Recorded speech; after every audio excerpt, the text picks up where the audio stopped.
शायद आप लोगों ने नोटिस नहीं किया होगा, इंसान का जो बच्चा होता है वो बहुत ही कमज़ोर होता है जब वो पैदा होता है। कंपेयर टू अदर जानवर ले लो, जैसे कि घोड़ा हो गया जिसका बच्चा पैदा होने के घंटे भर में दौड़ने लगता है, फिर चिंपैंज़ीज़ ले लो जो कि पैदा होने के तुरंत बाद ही क्लाइंब करने लगता है।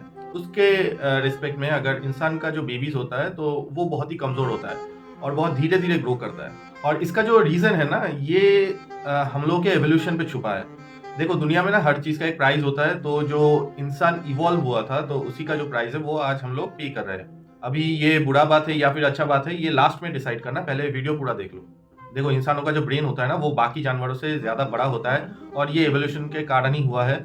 इंटेलिजेंस बढ़ा है, इसलिए दिमाग का साइज़ भी बढ़ा है और ऊपर से जो इंसान का पेल्विस पोर्शन है ना, सीधे चलने के कारण वो भी बहुत श्रिंक हो चुका है। अगर नॉर्मली आप किसी जानवर का देखोगे, जैसा कि मैंने एग्ज़ाम्पल लिया था घोड़े का या फिर गोरिल्ला का, चिंपैंज़ीज़ का, तो इन लोगों का जो पेल्विस पोर्शन है वो बहुत बड़ा होता है।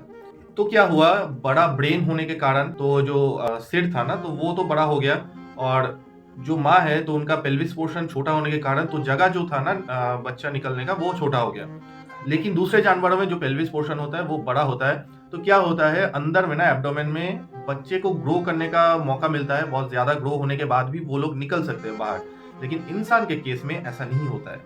इंसान के केस में क्योंकि पेल्विस पोर्शन छोटा हो गया है, इसीलिए अगर फुल ग्रोन बेबी बाहर निकलेगा ना, तो वो पॉसिबल नहीं होगा। इसीलिए जो बेबी बाहर निकलता है ना इंसान के बॉडी से, वो फुल ग्रोन अप नहीं निकलता है, वो पूरा इवॉल्व करने से पहले ही बाहर आ जाता है। और यही मेन रीज़न है कि एक इंसान का जो बच्चा होता है वो पैदा होने के बाद ना चल सकता है, ना कुछ बोल सकता है, ना ठीक से देख पाता है, कुछ नहीं कर सकता है। और ये एक तरीके से आप मानो या ना मानो, अच्छा ही हुआ है इंसानों के लिए। देखो, अगर एग्ज़ाम्पल लोगे ना एक घोड़े का, तो घोड़ा एक पैदा होने के बाद क्या काम होता है उसका? खाना, सोना और दौड़ना। वही कोई भी जानवर उठा लो, सबका ये एक फ़िक्स्ड काम होता है। अगर कोई शिकार करता है, शिकार करके खाता है, कोई घास खाता है तो घास खा लेता है और फिर खाना खा के सोता है और फिर वही सेम काम।